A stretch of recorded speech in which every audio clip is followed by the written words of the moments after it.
Hey everybody, how's it going? This is Boss Mode 96. Haven't made a video in a very long time, and that's for various reasons. One being that I fairly recently just finished up college, another being that I'm working all the time, so I really haven't been able to put the time and effort into making YouTube videos. And an additional reason is that I didn't think I had any interesting material or subject matter worth making a YouTube video about. But I was thinking today, hey, I've got a nice little collection of WWF Hasbro action figures.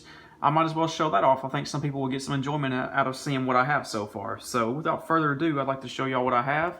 And any little updates that I get into the collection, I will make update videos about. So without further ado, here we go. First little figure we have is Virgil. He's got a little boxer mechanism. You pull back his right arm right here and he throws a punch. Keep in mind, some of these figures are almost 30 years old, so I'm really not going to be messing around too much with the mechanisms just because I don't want to potentially damage or break the figure. So this is just more going to be showing off what I have, and I'll explain the mechanisms for each figure as I'm showing it to you. So he's got that boxer mechanism. Virgil was, I guess you could call him a butler to the $1 Million Man Ted DiBiase, and then Ted DiBiase was mistreating him, so he turned face and became a good guy. So that's the action figure that came out in the Hasbro line. The next figure we have is the Native American Tatanka. He's got a little whirlwind action, I guess you could call it. You spin around his torso, and then it spins back around, and then I guess he throws a punch. But you spin his torso and he spins. So that's pretty cool. He spent a lot of his career as a baby face, and then later on turned heel and joined the $1 Million Corporation. So there's his figure.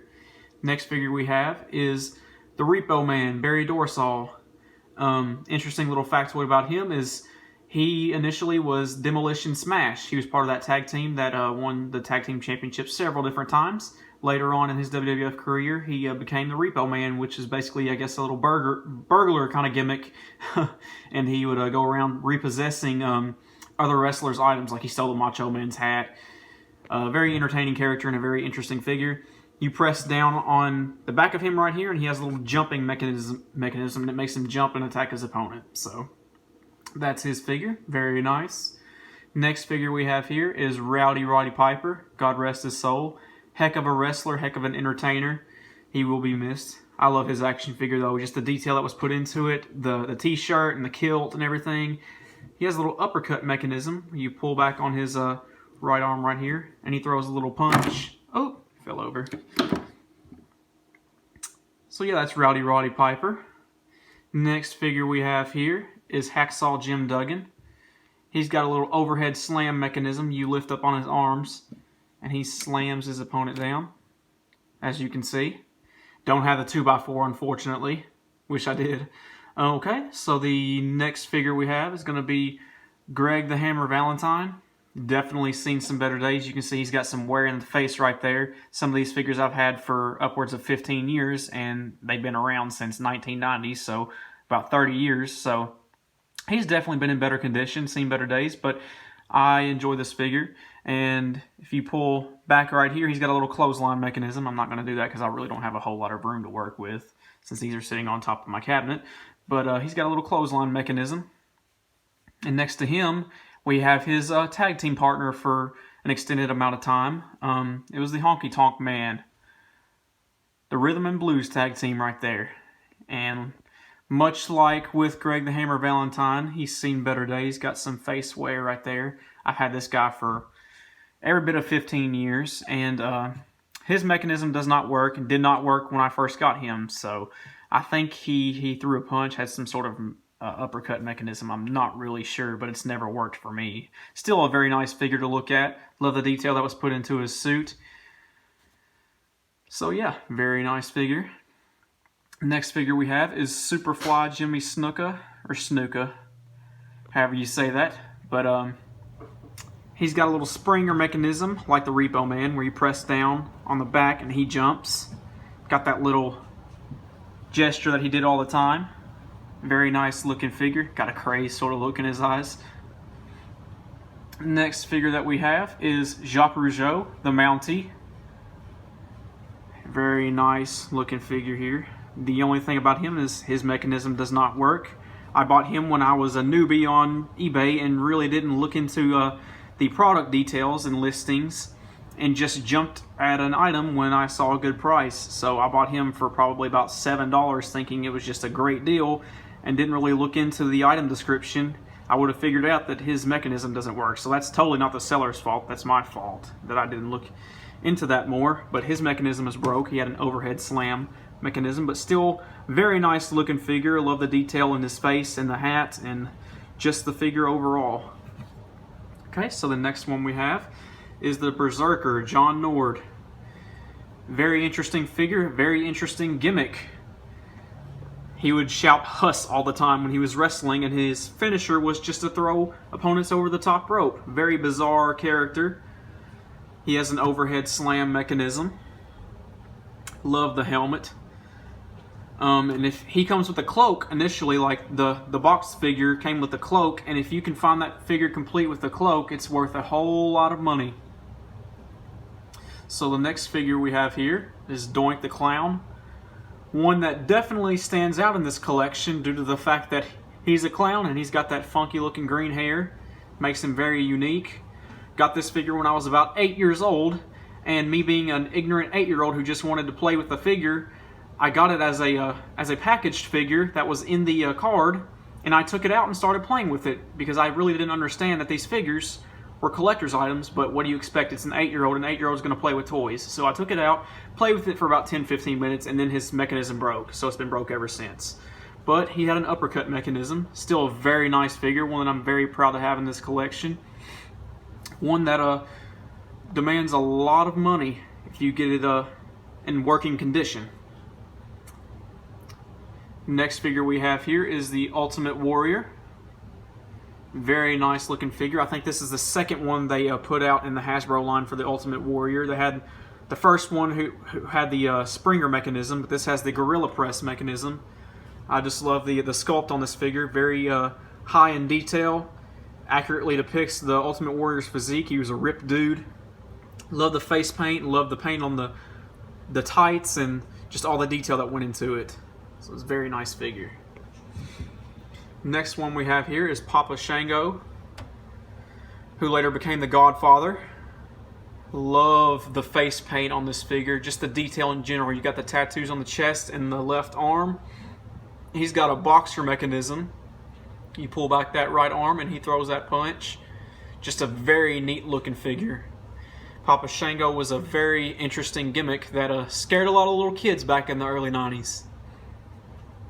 Okay, so the next one we have, moving on, is Ravishing Rick Rude, one of the greatest heels to ever step foot in a professional wrestling ring.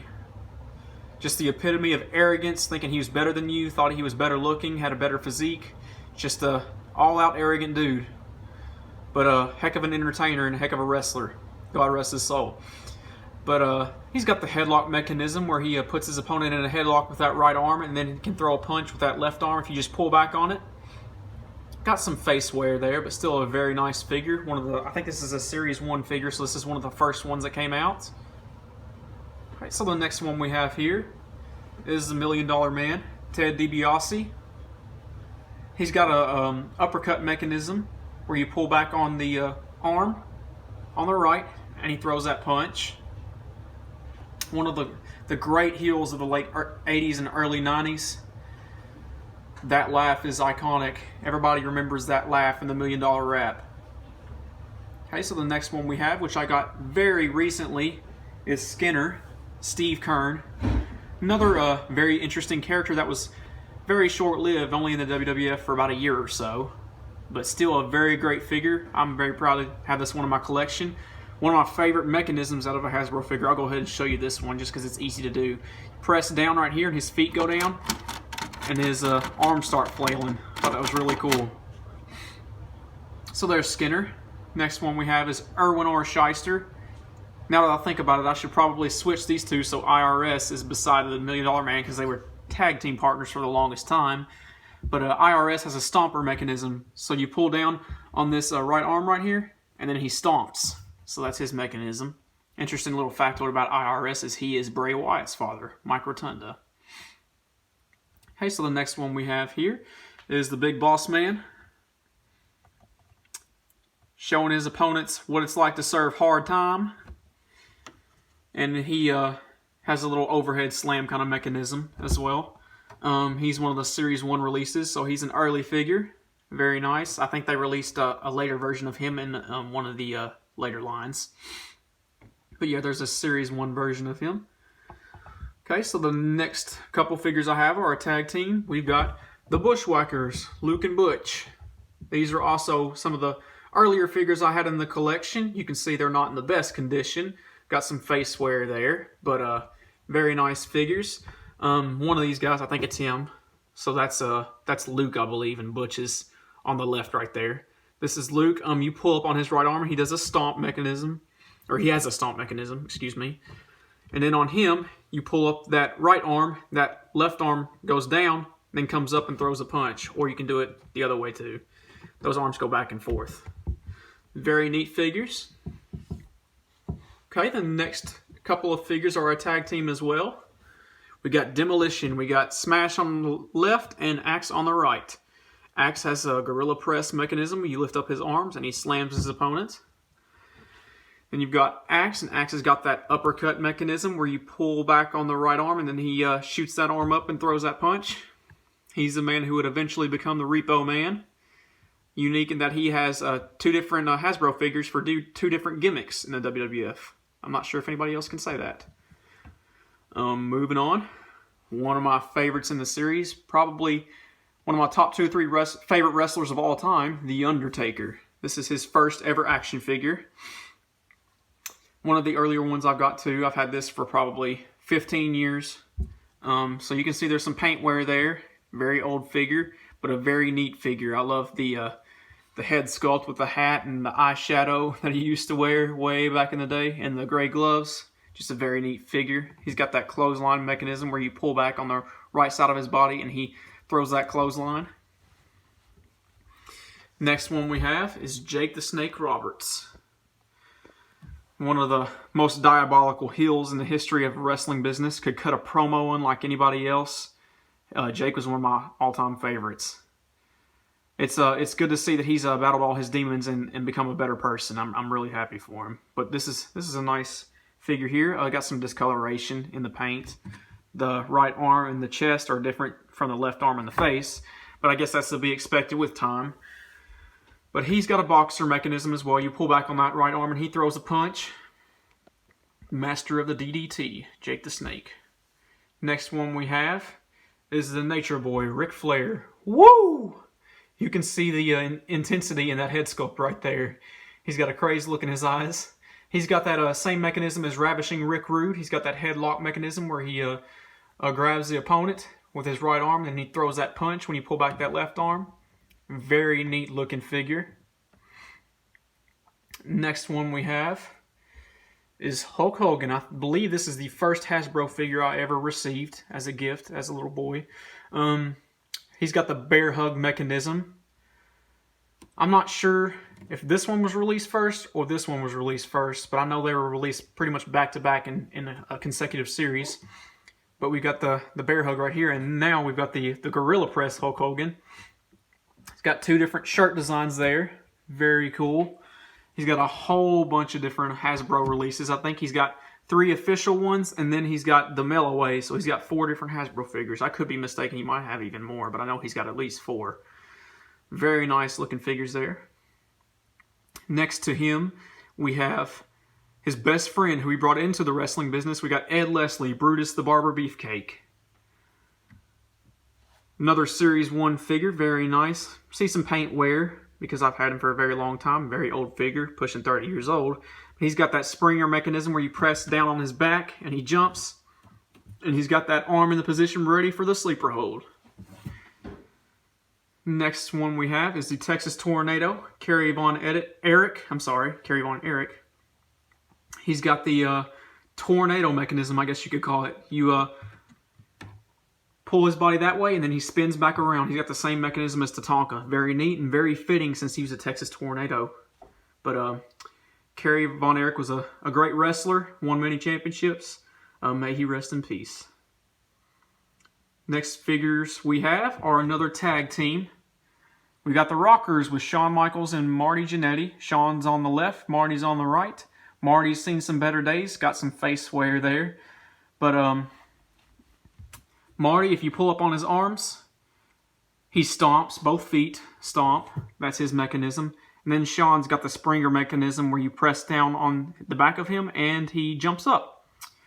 And then Sean would later be given 2 additional figure releases. He had the, when he became the Heartbreak Kid, he had a figure release where he had the red and white tights, and then he had a later release where he had the black tights. So I've still been searching for one of those 2 figures, but they demand very high prices. So maybe someday soon I'll be able to get my hands on one of them. The next figure we have is the Macho Man, Randy Savage. Oh yeah.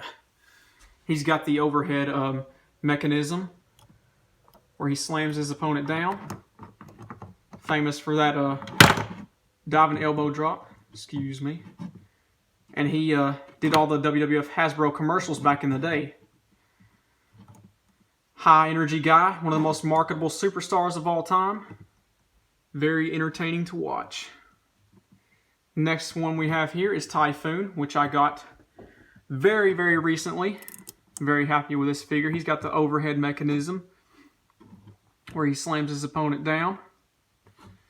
And then, next to him, we've got his tag team partner. We've got Earthquake. And this guy's kind of beat up. This is one of the more rough condition Hasbro figures I have. This is another example of me buying something on eBay early on and not really knowing all the details behind the figure. I didn't know that his action didn't work, didn't know that he's very loose. I just saw that he was very, very cheap and jumped at the price. Should have done a little bit more reading, but that's definitely not the seller's fault. That's my fault for not paying more attention. But that's Earthquake. I definitely would like to get a better conditioned Earthquake, but still happy to have him in the collection and complete the Natural Disasters tag team. Okay, so moving on. We have one of my favorite figures in the set. We got Razor Ramon, the bad guy. He's one I've been looking for a very, very long time and finally got him for a good price, so I jumped at the chance to get him. And he's got that clothesline mechanism where you pull him back, and then he throws that arm forward and throws that clothesline. He has a later release where he had purple tights and a purple vest, and that version is worth a lot more money. So somewhere down the line, I'd like to get that version of that figure as well. Next one we have is the Warlord. Very neat looking figure. I love his attire. That just screams villain. You got that half of a mask right there. Then you got the I don't know what you call this get up right here, but it's neat looking. You got the chain and the belt, and then the shoulder piece right there. And he's got the overhead press mechanism where he throws that body slam when you release those arms. It's a very nice looking figure.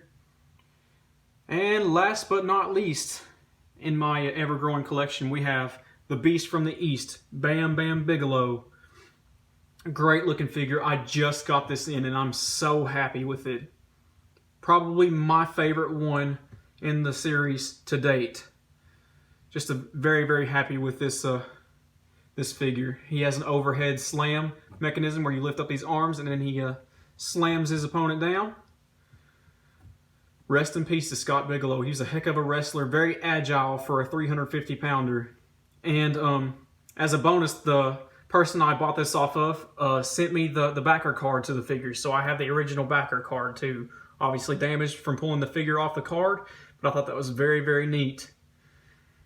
So that's what I have so far in the Hasbro collection. I do have some more figures on the way though, and once I get those in, I will be sure to update and let you guys know what I get. Thanks for watching.